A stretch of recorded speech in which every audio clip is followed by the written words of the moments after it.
بسم اللہ الرحمن الرحیم۔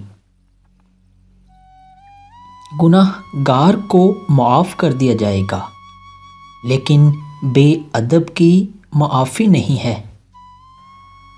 موبائل ٹیکنالوجی نے دن بدن جس طرح ترقی کی ہے، اس میں کوئی شک نہیں کہ اس نے ہماری زندگی میں بہت آسانیاں پیدا کی ہیں۔ جہاں پر اس کے اندر نصب کیمرہ دن بدن اچھا ہوتا گیا، ہم اپنی زندگی کے تمام خوشگوار لمحات کو اس کے اندر محفوظ کرنے لگے۔ لیکن ایک مسلمان ہونے کے ناطے ہمارے سب سے افضل دو مقامات ہیں۔ ایک حرم پاک جہاں پر خانہ کعبہ موجود ہے، اور دوسرا میرے آقا کا روضہ اقدس۔ آج کل سوشل میڈیا کے اوپر بہت سی ایسی تصاویر اپلوڈ کی جاتی ہیں جن کو دیکھ کر میرا دل خون کے آنسو روتا ہے۔ لوگ آقا کی روضے کو پشت کر کے کھڑے ہوتے ہیں اور ایسی تصاویر بنانے کی ہمت کرتے ہیں، اور ہمت یہاں پر ختم نہیں ہوتی، بلکہ ان بنائی ہوئی تصاویر کو سوشل میڈیا پر شیئر کر کے لاکھوں بلکہ کروڑوں لوگوں تک پہنچاتے ہیں۔ کچھ تصاویر آپ کے سامنے اسکرین پر موجود ہیں جو سوشل میڈیا سے لی گئی ہیں۔ حضور پاک صلی اللہ علیہ وآلہ وسلم کے سب سے قریبی ساتھی حضرت ابوبکر صدیق رضی اللہ تعالی عنہ، حضرت عمر فاروق رضی اللہ تعالی عنہ، حضرت علی المرتضیٰ، حضرت بلال حبشی اور جتنے بھی صحابہ کرام تھے، آپ کی بارگاہ میں حاضر ہوتے تو اپنے ہاتھ باندھ لیتے، نظریں جھکا کر آپ کے سامنے بیٹھ جاتے، لب کشائی کرنے کی ہمت نہ ہوتی۔ میرے آقا اجازت دیتے تو کچھ کہنے کی جسارت کرتے۔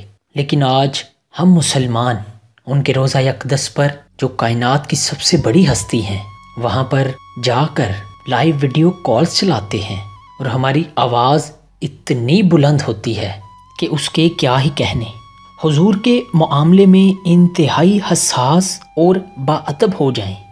حضور سے ہمارا رشتہ بہت ہی حساس اور نازک ہے، اور اس کو محفوظ رکھنا ہماری ذمہ داری ہے۔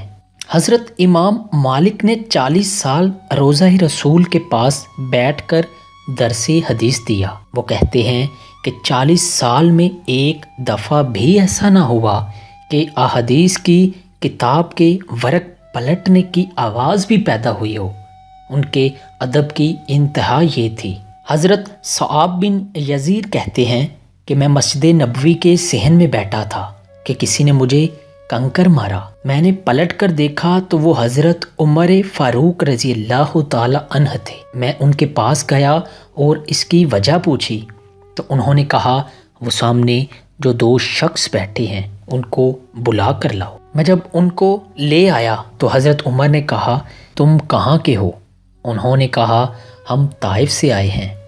کہا، اگر تم مدینے سے ہوتے تو میں تمہیں سزا دیتا، اتنی اونچی آواز میں گفتگو کر رہے ہو؟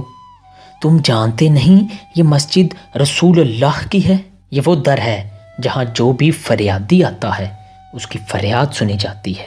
حضرت امام احمد بن حنبل، حضرت امام شافعی اور حضرت امام ابو حنیفہ، ان تینوں کا قول ہے کہ جو بھی روضہ رسول پر حاضر ہو، ادب سے ہاتھ باندھ کر روضہ کی جانب رخ کر کے کھڑا ہو اور سلام پیش کرے اور حضور سے شفاعت کی درخواست کرے۔ بارگاہ رسالت میں معمولی سی بے ادبی ساری زندگی کے نیک اعمال کو غارت کر دیتی ہے، یہاں تک کہ انسان دولت ایمان سے محروم ہو جاتا ہے۔ یہ ہم مسلمانوں کے لیے لمحہ فکریہ ہے۔ اگر آپ کچھ تصاویر بنا کر محفوظ کرنا چاہتے ہیں تو وہ ایک ایسے اینگل سے بنائی جائیں جو دیکھنے میں باادب محسوس ہوں۔ ادب پہلا کرینہ ہے محبت کے کرینوں میں۔ خدا را خانہ کعبہ اور گنبد خضرا کو پشت کر کے کبھی پکچر نہ بنوائیں۔ آگاہی کے اس پیغام کے ساتھ آج کی اس ویڈیو کا اختتام ہوتا ہے۔ اگلی ویڈیو آنے تک اپنے میزبان اسد بشیر کو اجازت دیجیے۔ اللہ پاک آپ کا اور میرا حامی و ناصر۔